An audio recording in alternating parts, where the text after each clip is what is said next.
So our next presenter is Alexandra Woodyer-Sherron, President and CEO of Empress Royalty. Empress is a global royalty and streaming creation company that provides investors with a diversified portfolio of gold and silver investments. Alex. Thank you. Cheers. Thanks. Hello. Let's get this set up here. I'm Alexandra Woodyer-Sherron. I'm the President and CEO of Empress Royalty. We offer investors a strategic approach to investing in gold and silver. So let me get this to work. There we go. These are our forward-looking statements. Please have a look at them. They're available on our website, as I will be making forward-looking statements throughout the presentation. So, Empress, we create new royalties and/or streams, getting mines either into production or helping them expand their production capacity. We have a globally diversified portfolio of revenue-generating assets.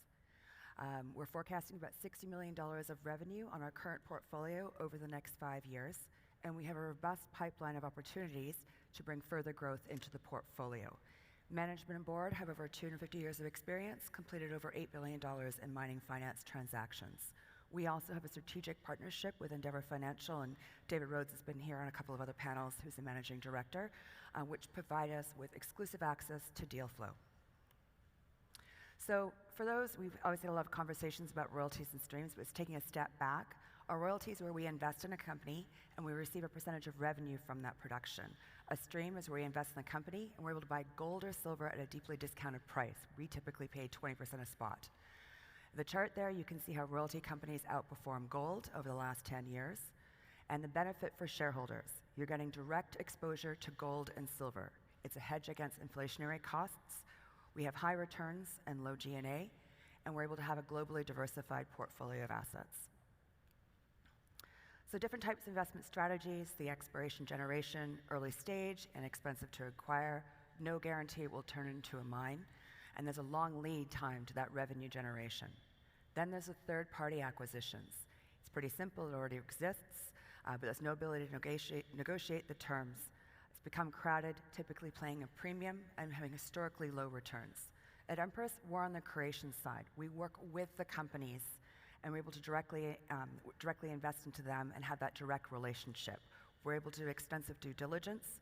We take security, in most cases first ranking, over the assets.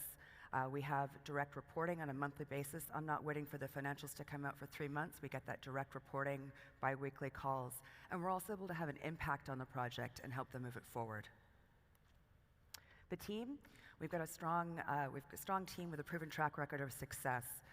David, myself, and Jeremy Bond, who runs the Terra Natural Resource Fund of Australia, we're all on the investment committee. We've got David Lang, who's our technical advisor, been in the industry for close to 40 years, mining engineer. We've got a new corporate development, Nora Pincus, who just joined us to help source opportunities and get some new deals into the portfolio. And Natasha, who's here with me today, is our new VP of Investor Relations. So we're building the team out as we grow the company. Our investment manager is Endeavour Financial. So my background is I started out at PwC. I moved to Endeavour Financial as an analyst, ended up working my way through the ranks and became director of structured finance, involved over $1.5 billion of deals. And what we were seeing at Endeavour and what David was visioning is that the streaming companies like Wheaton, who was here earlier, are doing larger and larger investment sizes. And we wanted to provide that streaming finance solution to the junior side of the market. And that is why we set up Empress. And with the partnership I have with Endeavour, who are also large shareholders in Empress, allows me access to their entire team of mining engineers, geologists, financial analysts, investment bankers, to not only source opportunities, be able to quickly vet them, structure, and execute. Our capital structure, we have a strong shareholder base. 25% is management and board.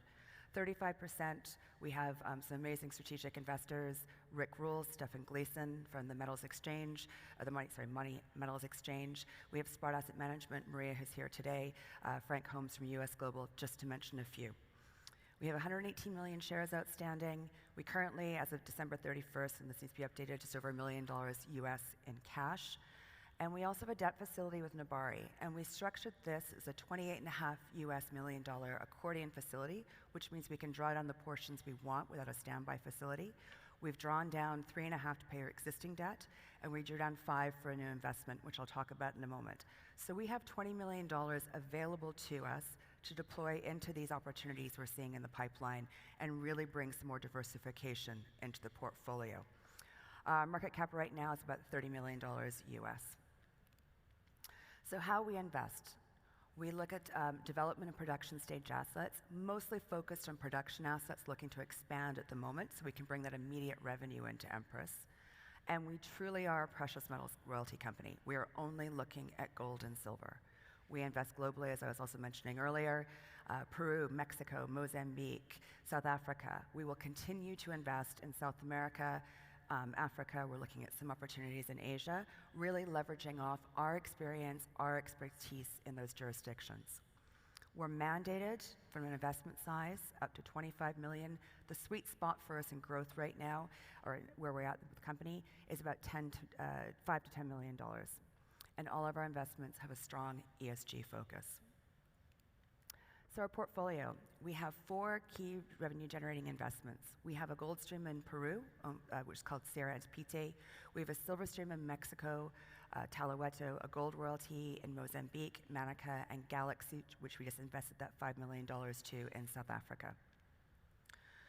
I'll lightly touch on these, and if anyone has questions, we'll be around for the next 2 days, so please come see us and I can talk more about any of them. The gold stream we did was a producing asset. They needed expansion capital. We invested in this over 2 years ago. We've been receiving consistent revenue, and they're just getting up to that 1,000 tons at the moment. Throughout the presentation, I used $1,900 gold and $22 silver, so obviously there's even more significant upside using current prices. The annual cash flow from this investment is about $3.9 million US. Then we have the Talahueto stream. This was a development stage asset we invested in.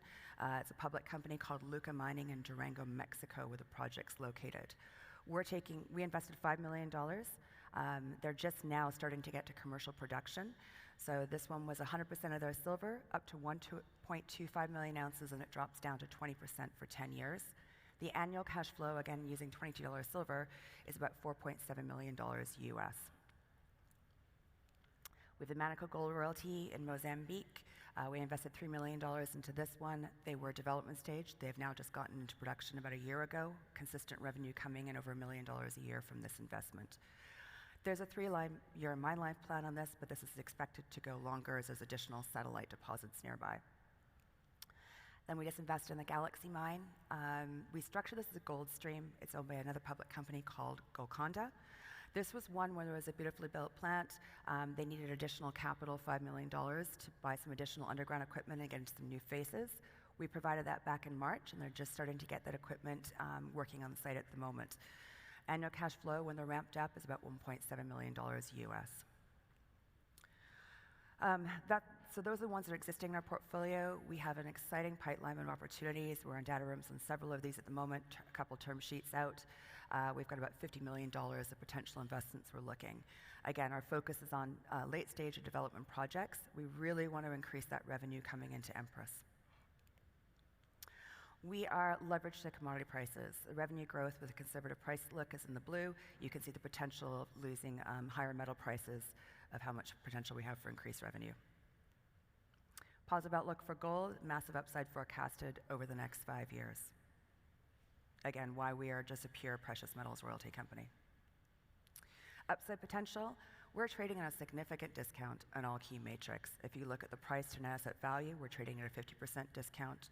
If you look at the price to cash flow ratio for 2024, we're trading at a 73% discount. The industry average is 23 times. We're about just under 6 times. So near-term growth for Empress.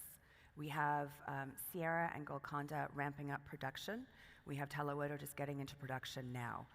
With that increase in revenue, and by us investing and deploying that $20 million we have into new opportunities, we'll be bringing further revenue into Empress. We've invested into the portfolio to date $24.5 million. Our net asset value is $54 million. Our forecasted revenue, just on those initial 4, is $60 million over the next 5 years, and our market cap is just $30 million. Again, we're around for the next couple of days, so if you have any more questions, please come grab me. We would love to talk more about the company that we're building here. Thank you very much.